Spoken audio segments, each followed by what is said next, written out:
keep clapping all that time. Good evening, punters, and welcome to Anderson on the Box, live as we speak from Belfast, the show that only the faint-hearted can afford to miss. Even the studio audience is excited and warmed up and ready for who knows what. Aren't you warmed up? Aren't you ready? Yeah. Aren't you ready? So I'll tell you what, my first guest tonight is so busy it's a wonder he's upright at all. Listen to this. He's an actor. He's making films now in Tahiti, Barcelona, and Texas, all at the same time. He's a director. Just about to direct a play on Broadway. That's in New York for the benefit of all of you who've never been to America. He's an author. Just published part one of a biography of Orson Welles called The Road to Xanadu. New movie out called Jefferson in Paris, starring Nick Nolte and Greta Scacchi. And I hope I've got that right. You'll probably remember him best, though, from the film 4 Weddings and a Funeral. Please welcome Simon Callow.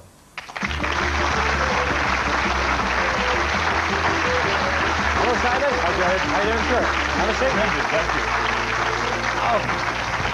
It's great to get sitting down too, isn't it? Yes, lovely. One of the things possibly that people would be interested in you in this particular part of the world is the fact that although you've done many things, you're very busy and we know all about you, is that you actually started off your acting career basically at Queen's University in the Drama Society. I did, absolutely. I owe everything to Queen's University.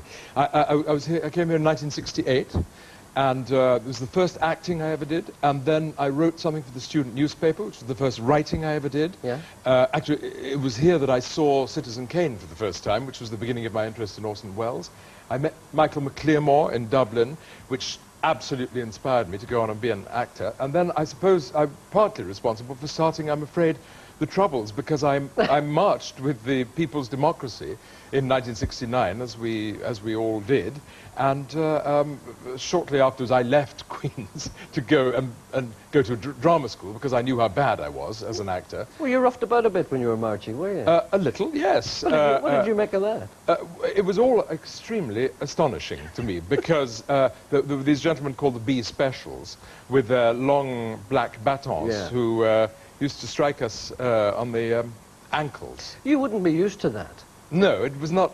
It was not. It didn't bear any resemblance to anything I had known before. And the thing that was extraordinary was that I distributed leaflets in Donegal Square, and then a woman came up to me and she said, "Go home.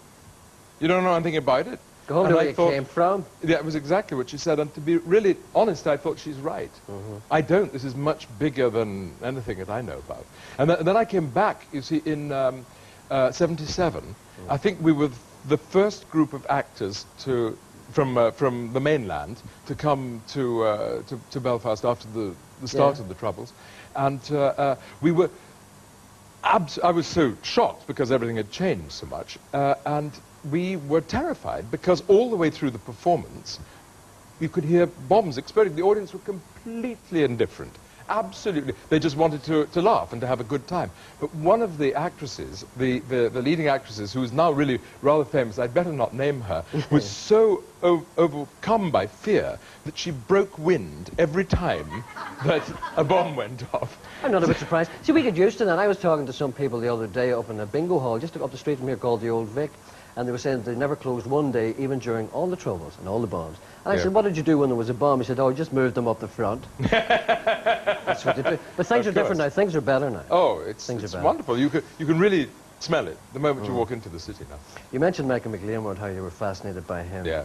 I met him once in about 1967. He used to drink in a hotel in Dublin called the Groom's Hotel, yes, opposite the Gate Theatre. You probably know it's an old actors' pub. Yeah. And him and Hilton used to stand there, Hilton Edwards, and they used to pontificate and hold court at the bar. Were you into that, were you? Yes. I don't. Well, actually, when I came in by car into the city this afternoon, I said to the driver, "Where's the Grand Central Hotel? I forget." And of course, he's gone. But that's where I sat with Michael, me with a bottle of Bushmills, and him with his vodka and tonic. And he said, "You know, across that floor, the last time I was here, Beniamino Gigli was sitting there." And it was. You realise that there was a history, you know, an extraordinary history in that. You know, in Ireland, in this part of the world. Well, Michael did he venture any opinion at all on whether he thought you were a good actor or not? He did because the reason I met Michael at all was because he was adjudicating the Irish University Drama Festival. Yeah. And I didn't realize it at the time, but I played one of his great parts, Trigorin in The Seagull. And we'd spent some time together because I'd interviewed him for the university newspaper, and he'd very much liked what I'd written. because he said it was the only truthful reporting of him that had ever been done. And the truth was that the tape recorder had broken down and I'd made most of it up anyway. Oh, the best stories. But he thought I was a fine writer as a result. So he said in the adjudication, my very dear friend, Mr. Simon Callow, not, I'm afraid, a born actor, a born writer, perhaps. And so I said to him afterwards, but Michael, you said I wasn't a born actor. He said, oh, you could become one, my dear boy. I've become a born actor. Which was generous. And also, I mean, was that what led you to your interest in Orson Welles? Well, what happened was that I saw Citizen Kane here at the Queen's Festival Theatre, just by the university. And the next week I met Michael, and of course Orson Welles had his start in the theatre with Michael at the age of 16, the Gate Theatre. So he immediately told me about this extraordinary man that I'd just seen, about how he'd more or less bluffed his way into the Gate Theatre. This extraordinary, huge, galumphing boy of 16. And he was only 16. 16. Now, your book, The Road to Sanity, I won't lie to you, I haven't read it all. I read the chapter on Orson Welles' time in Ireland. I didn't know any, well, I knew a little bit of it, but I didn't realize you'd gone to the Aran Islands and all that kind of stuff. Amazing. It's incredibly courageous for a kid that age who'd hardly been out of America to go not straight to Dublin or to Belfast, which you would expect, but to go from Galway up to the west through the Aran Islands. You know, I mean, extraordinary. His journals, which nobody's ever published before, are so full of love and charm and delight in those people and their life, which is now pretty well vanished. You know. You're drawn to larger-than-life people, aren't you? I am a little, yes. Anyone else that you're drawn to? Well, I mean, you know, yes, I suppose I must really be a serial biographer of fat men, because my last subject was Charles Lawton. Oh, yeah. There is something about those extraordinary monsters that one is completely fat. Well, Michael was an extraordinary monster. But we'll never see the like of those again. I mean, they're almost like the actor-manager, aren't they? I mean, they're just large. Not large physically, but sometimes they were large physically, just huge personalities. Yes, that's right. I think part of the problem, to be honest with you, is television, because it exposes people, you know, it overexposes people. They don't have the time to develop. Also, less is more on television. You can't be flamboyant like this on television. Yes. As I'm just... You can't do this if you're an actor because you look like a ham. Yeah. But you can do this on the stage, and I think it comes onto your own life, and you become that person that you're... Michael McLeod became the person he was on the stage. Yes.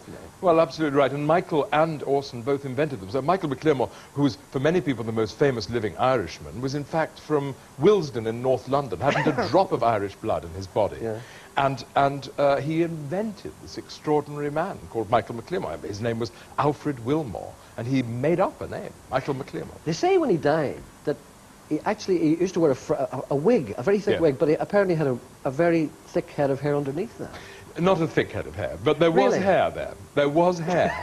What was extraordinary about Michael's toupee was that it was, well, it was almost plastic. It was the cheapest toupee you could possibly buy. It was, and always slightly askew, and he used to say, oh, my own hair, every hair of it. Peeping through. In fact, I could talk about those people all day, but no, let's talk about something that you've done recently that's propelled you into kind of maybe a different dimension. 4 weddings and a funeral. Yes. Right, I think we're going to have a little clip of that. Great. This is you playing Gareth, I think it is.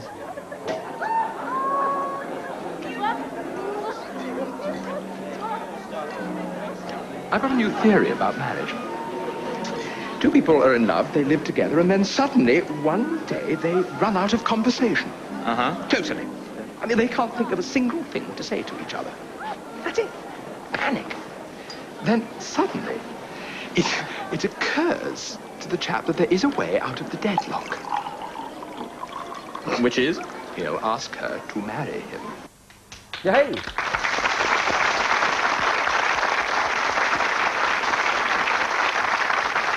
Surprised that that movie became as big as it did? I wasn't exactly surprised that it was successful in England. In the UK, I assumed that it might be. And even in America, I imagined it might be successful. But what was astonishing, you said earlier that I was filming in Tahiti. It was the #1 film in Tahiti. I was filming in Bangkok earlier, #1 there.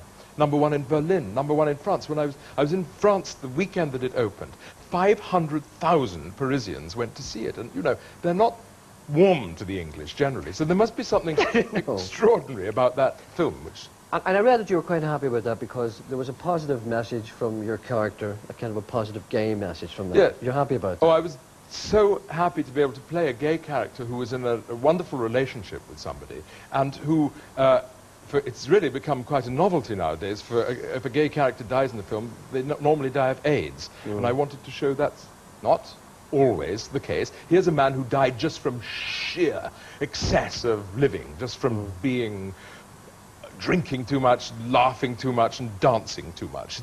It's a terrible warning against the perils of Scottish dancing, actually. Terrible way to go. And also this new movie, Jefferson in Paris. Tell us a little bit about that. Jefferson in Paris is a film about Thomas Jefferson, who became the President of the United States. He had an affair with an Anglo-Italian painter called Maria Cosway. Greta Scacchi plays that part. I play her husband.